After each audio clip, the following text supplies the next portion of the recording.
Once upon a time, in a far-off kingdom, there lived a carpenter named John. He was a simple man, with a heart of gold and a talent for woodworking. He lived in a small village with his wife and 2 children, and he was content with his life. One day, the king of the kingdom came to the village looking for someone to build him a new palace. John was selected for the job, and he set to work immediately. He worked tirelessly for months, and finally, the palace was completed. The king was impressed with John's work, and rewarded him handsomely. John was overjoyed with his reward, and he decided to open up a shop in the village where he could sell his woodworking creations. His shop became very popular, and soon he was making more money than he ever had before. However, one day, tragedy struck. A crime was committed in the village, and John was accused of being the perpetrator. He was arrested and thrown into jail without any evidence to prove his innocence. John's family was devastated by the news, and they struggled to make ends meet without him. They went to visit him in jail every day, but he was despondent and hopeless.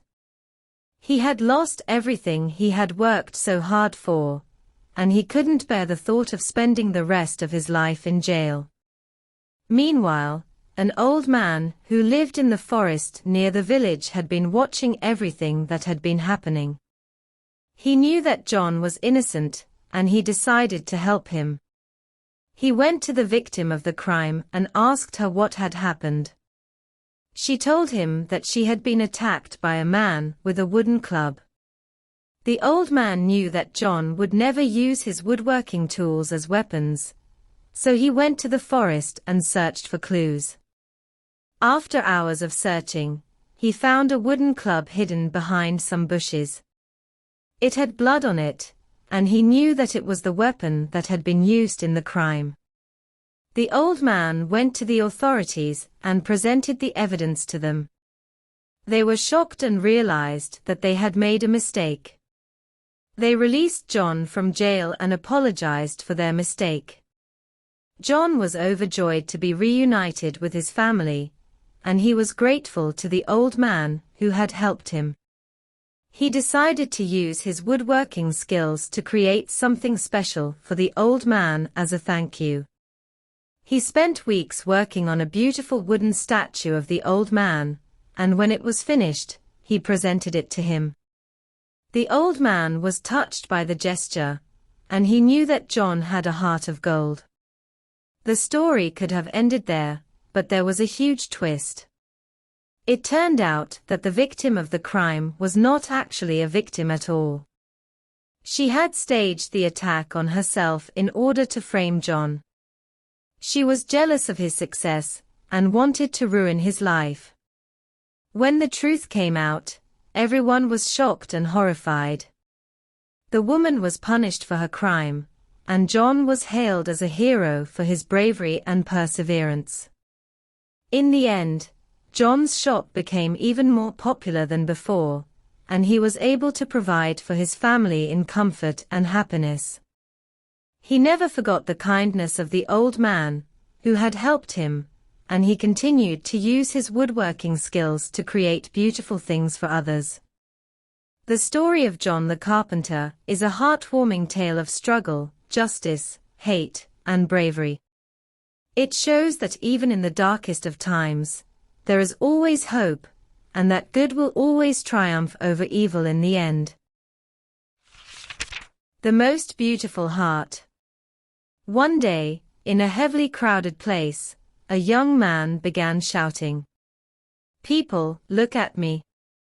I have the most beautiful heart in the world."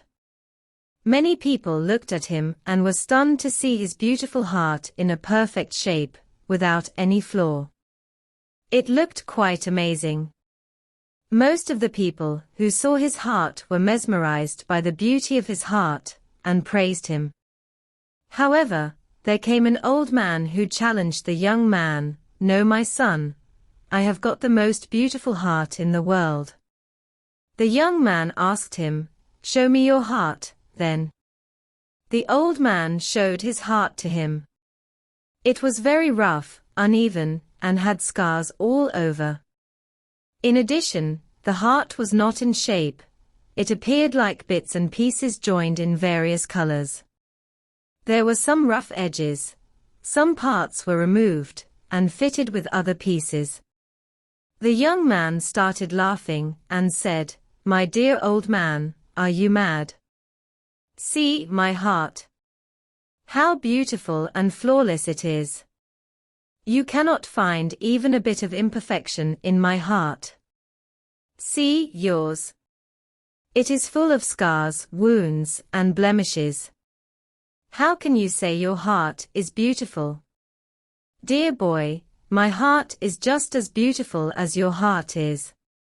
Did you see the scars? Each scar represents the love I shared with a person. I share a piece of my heart with others when I share love, and in return I get a piece of heart, which I fix at the place from where I have torn a piece," said the old man. The young man was shocked. The old man continued, "Since the pieces of heart I shared were neither equal nor in the same shape or size, my heart is full of uneven edges and bits and pieces. My heart is not in shape, because sometimes I do not get love in return from those to whom I gave it. Your heart that looks fresh and full with no scars indicates that you never shared love with anybody. Isn't that true?" The young man stood still and did not speak a word. Tears rolled down his cheeks. He walked to the old man, tore a piece of his heart, and gave the piece to the old man. Many give importance and respect to physical beauty. Yet, real beauty is not physical. The Dreaming Priest. Long time ago, there lived a priest who was extremely lazy and poor at the same time. He did not want to do any hard work, but used to dream of being rich one day. He got his food by begging for alms. One morning he got a pot of milk as part of the alms. He was extremely delighted and went home with the pot of milk. He boiled the milk, drank some of it, and put the remaining milk in a pot. He added slight curds in the pot for converting the milk to curd. He then lay down to sleep. Soon he started imagining about the pot of curd while he lay asleep. He dreamed that if he could become rich somehow all his miseries would be gone. His thoughts turned to the pot of milk he had set to form curd. He dreamed on. By morning the pot of milk would set, it would be converted to curd. I would churn the curd and make butter from it. I would heat the butter and make ghee out of it. I will then go to that market and sell that ghee and make some money. With that money I will buy a hen. The hen will lay May eggs, which will hatch and there will be many chicken. These chicken will in turn lay hundreds of eggs, and I will soon have a poultry farm of my own. He kept on imagining. I will sell all the hens of my poultry and buy some cows, and open a milk dairy. All the town people will buy milk from me. I will be very rich, and soon I shall buy jewels. The king will buy all the jewels from me. I will be so rich that I will be able to marry an exceptionally beautiful girl from a rich family. Soon I will have a handsome son. If he does any mischief, I will be very angry, and to teach him a lesson, I will hit him with a big stick.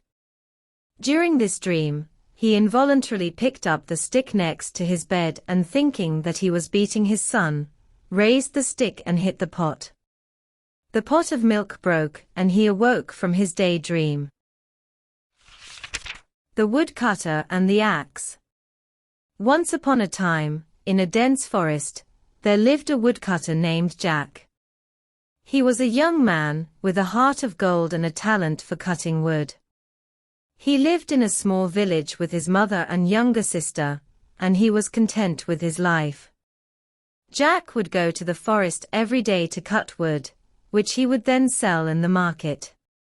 He was an honest man and always charged a fair price for his wood. His customers loved him for his honesty, and he had many regular customers. One day, while Jack was cutting wood in the forest, he realized that he had lost his axe. He searched everywhere but could not find it.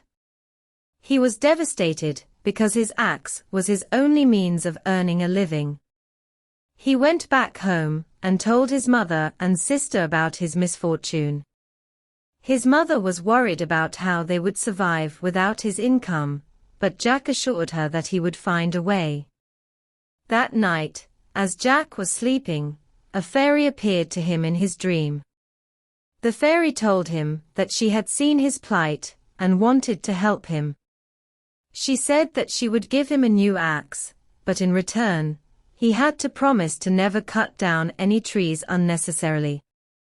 Jack woke up the next morning and realized that it was not just a dream. There was a new axe lying next to him. He was overjoyed and promised to keep his end of the bargain.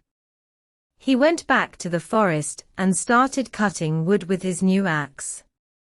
He noticed that the trees that he had cut down were not as sturdy as the ones he used to cut down with his old axe. He realized that the fairy had given him a magic axe that only cut down trees that were ready to be cut down. Jack's customers were amazed at the quality of his wood, and he started getting more orders than ever before.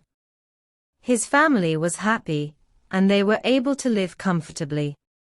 One day, while Jack was in the market selling his wood, he saw a young girl crying. He went up to her and asked her what was wrong. She told him that she had lost her mother in the forest, and she didn't know how to find her way back home. Jack felt sorry for the girl and decided to help her. He took her to his house and gave her food and shelter. He promised her that he would help her find her mother. The next day, Jack took the girl to the forest and started searching for her mother. They searched for hours, but they couldn't find her. Just when they were about to give up, they heard a faint cry for help. They followed the sound and found the girl's mother trapped under a fallen tree. Jack used his magic axe to cut down the tree, and they were able to rescue the mother. The mother was grateful to Jack, and she invited him and the young girl to her home for dinner. Jack accepted the invitation, and they went to the mother's house. During dinner, Jack noticed that the mother had a beautiful wooden statue in her living room. He asked her where she had gotten it from, and she told him that it was made by a famous woodcarver who lived in a nearby village. Jack was impressed by the statue, and he decided that he wanted to become a woodcarver too. He knew that it would be a difficult journey, but he was determined to learn. He started practicing woodcarving every day, and soon he became very good at it. He started making beautiful wooden statues and selling them in the market.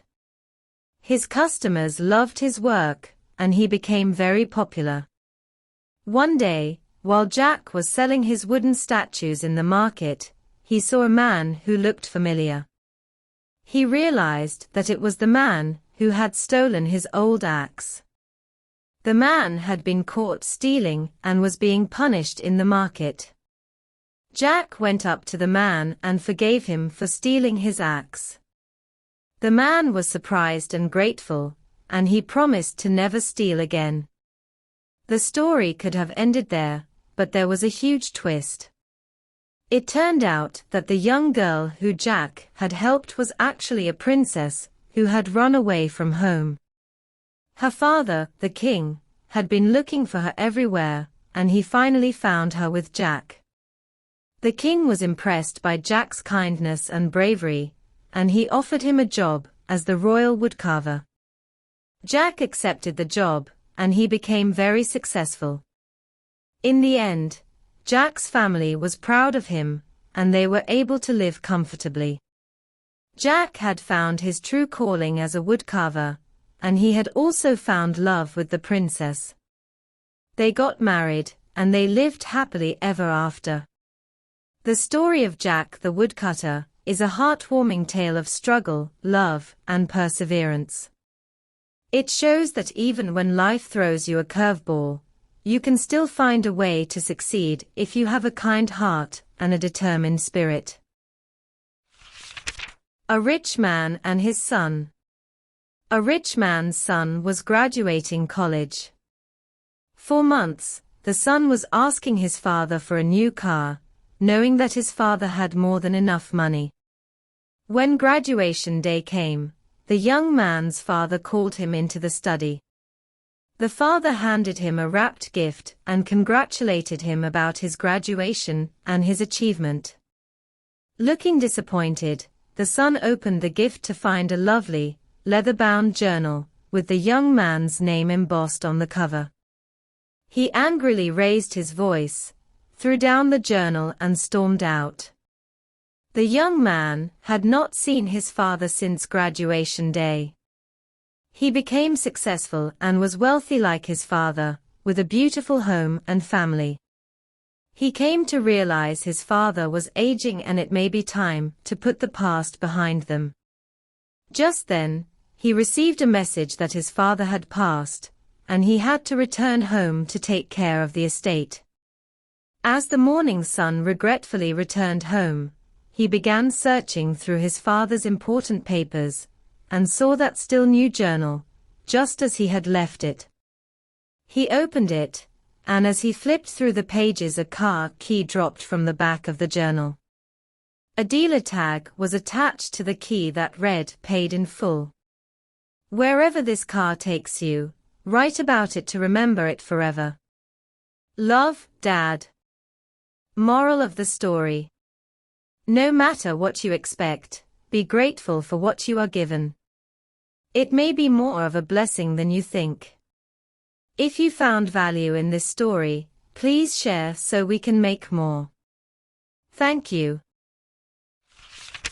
An interesting story. A man and a young teenage boy checked into a hotel and were shown to their room. The receptionist noted the quiet manner of the guests and the pale appearance of the boy. Later, the man and boy ate dinner in the hotel restaurant. The staff again noticed that the two guests were very quiet, and that the boy seemed disinterested in his food. After eating, the boy went to his room and the man went to ask the receptionist to see the manager. The receptionist initially asked if there was a problem with the service or the room, and offered to fix things, but the man said that there was no problem of the sort and repeated his request. When the manager appeared, he took him aside and explained that he was spending the night in the hotel with his 14-year-old son, who was seriously ill, probably terminally so. The boy was very soon to undergo therapy, which would cause him to lose his hair. They had come to the hotel to have a break together and also because the boy planned to shave his head that night, rather than feel that the illness was beating him. The father said that he would be shaving his own head too, in support of his son. He asked that staff be respectful when the two of them came to breakfast with their shaved heads. The manager assured the father that he would inform all staff and that they would behave appropriately. The following morning the father and son entered the restaurant for breakfast. There they saw the 4 male restaurant staff attending to their duties, perfectly normally, all with shaved heads. No matter what business you are in, you can help people and you can make a difference. Please take a moment to like and share this message. Your reaction matters. Once upon a time a daughter complained to her father that her life was miserable, and that she didn't know how she was going to make it. She was tired of fighting and struggling all the time. It seemed just as one problem was solved, another one soon followed. Her father, a chef, took her to the kitchen. He filled 3 pots with water and placed each on a high fire. Once the 3 pots began to boil, he placed potatoes in 1 pot, eggs in the 2nd pot, and ground coffee beans in the 3rd pot. He then let them sit and boil, without saying a word to his daughter. The daughter moaned and impatiently waited, wondering what he was doing. After 20 minutes he turned off the burners. He took the potatoes out of the pot and placed them in a bowl. He pulled the boiled eggs out and placed them in a bowl. He then ladled the coffee out and placed it in a cup. Turning to her he asked, "Daughter, what do you see?" "Potatoes, eggs, and coffee," she hastily replied. "Look closer," he said, and touched the potatoes. She did and noted that they were soft. He then asked her to take an egg and break it. After pulling off the shell, she observed the hard-boiled egg. Finally, he asked her to sip the coffee. Its rich aroma brought a smile to her face. "Father, what does this mean?" she asked. He then explained that the potatoes, the eggs and coffee beans had each faced the same adversity, the boiling water. However, each one reacted differently. The potato went in strong, hard, and unrelenting, but in boiling water, it became soft and weak. The egg was fragile, with the thin outer shell protecting its liquid interior, until it was put in the boiling water. Then the inside of the egg became hard. However, the ground coffee beans were unique. After they were exposed to the boiling water, they changed the water and created something new. "Which are you?" he asked his daughter. "When adversity knocks on your door, how do you respond? Are you a potato, an egg, or a coffee bean?"